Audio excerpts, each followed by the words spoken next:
Boys, so the Championship Series program just dropped in MLB The Show, and there are a ton of really good cards that we got, and a ton of stubs that you guys need to be taking advantage of. You guys can literally get a free 450,000 stubs by doing what I tell you to in today's video. It is crazy. I need you guys to do this because you're missing out on stubs if you're not right now. The best way to make stubs in the game right now. But before we get into today's video, make sure you guys drop a like and a sub, and let's get right into it. If you guys want cheap stubs and want to avoid the marketplace, go to u4gm.com and make sure you use my code Brady for 10% off your purchase.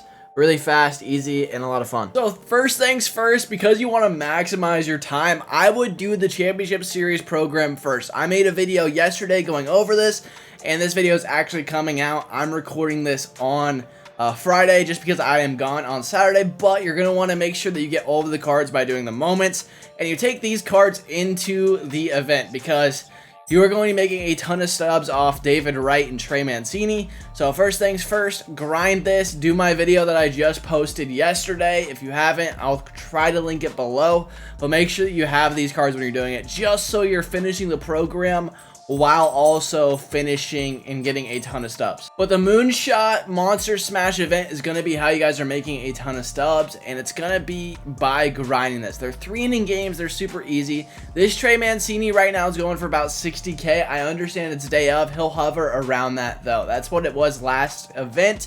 On top of that, you're getting a rewind pack, so if you didn't get Santander, you can get him. He's really, really good. I'll probably pick him up now just because I ended up selling him last event for 350,000 stubs, and I kind of want him on the team. I want to try him at least, so we're going to try him out because I already have Tatis. Between Tatis and Santander, I think they are definitely the best options. Josh Bell's pretty good too if you really need a switch hitting first baseman, but probably right now my first baseman is Kyle Schwarber because he is really disgusting. But the big card is going to be this 20-win David Wright that a lot of people are going to grind and sell. He's up at like 320K. Now, this is not as good of a card as like Santander was. Like, he's a really good card. It's just that he's not a switch hitter. And if you know David Wright's cards, they usually don't swing that well. But a lot of people are probably freaking out about this card. I just really don't like his swing. And so I would recommend selling him. So we're going to get to 20 wins, and I'm actually going to sell this card. I mean, 300 is a little bit low. I sold my Santander for like 360, and he's at 320 right now. I understand that this is like right at the beginning, but you got to keep in mind, you got to grind this. We're going to sell these cards. We're going to make 400,000 stubs by grinding this and selling this. Literally 400,000 stubs. And on top of that, we're getting a rewind Santander. Like, I really don't play that much in the game anymore, just at the point of the year that we are. I really just kind of like, if I want stubs right now, and I tell you guys this in my stub method videos, if I want stubs, I am grinding events.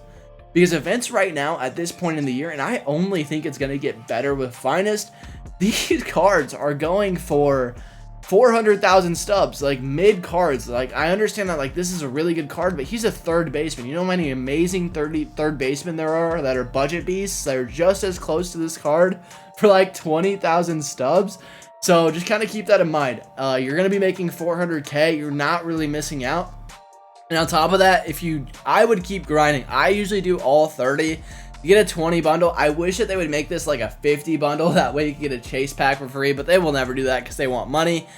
But you get like Eduardo Julian. Like, I think he's pretty good. I still haven't tried out the Zach Wheeler card, so I really want to try Zach Wheeler out. I ended up taking Tyler O'Neill I think the last event, and so I'm probably going to try out Zach Wheeler and see if he's okay. I understand like a little bit underwhelming on the stats, like 104 hits per 9 at this time of year. It just isn't that great, but he's still really good. Really good pitch mix and good control, so he's going to be like, he's like my stereotypical pitcher. I love DeGrom cards. I love cards like DeGrom. Zach Wheeler is kind of like a DeGrom card with a hard slider and slurve. Like, he's really, really good. And I've faced him a couple times and gotten really diced by him. So just grind this event. Make a ton of stubs. 400,000 stubs isn't even stretching it. Like, last event, I came out, I forgot who the first card was. I sold that 5-win card for 80K because I think I did it first day. And a lot of people were grinding it. So I made like 450,000 stubs by grinding the event. It's crazy. If you guys suck, one thing that you guys can do, like if you're not very good, I have a ton of guys that are just like, I really am bad at the event. I'm bad at online. Purposely lose your first game. And then whenever you lose your first game, you play a worse opponent because you're usually playing somebody that's 0-1. So you're increasing your chances of winning. So if you're struggling to get wins in the event, that's what I would do. Just like completely sell your first game, just quit out, give somebody a win. You're making the world a better place. Somebody's gonna be really happy because they got a free win, but you're gonna be playing somebody, and then once you win that game, you just forfeit. And they're cumulative, so like it doesn't matter if you're quitting out. It's not gonna matter if you like lose games. But I would definitely make sure whenever you're grinding this moonshot event, though, like I said earlier, make sure you have those championship series cards in your on your team, because you're gonna want to make sure you're hammering out that repeatable 2500 parallel XP. Because a lot of people are just like, that's repeatable, so you're going to be able to get all the way to the 100 and get that Kyle Schwarber and Adolis Garcia. So just make sure that you have those, and you're making sure that you're staying locked in there. But you guys definitely need to make sure that you're doing this event. You're going to be making literally 500,000 stubs by grinding the whole thing. I'll talk to you boys later. Have a great rest of your day, and peace!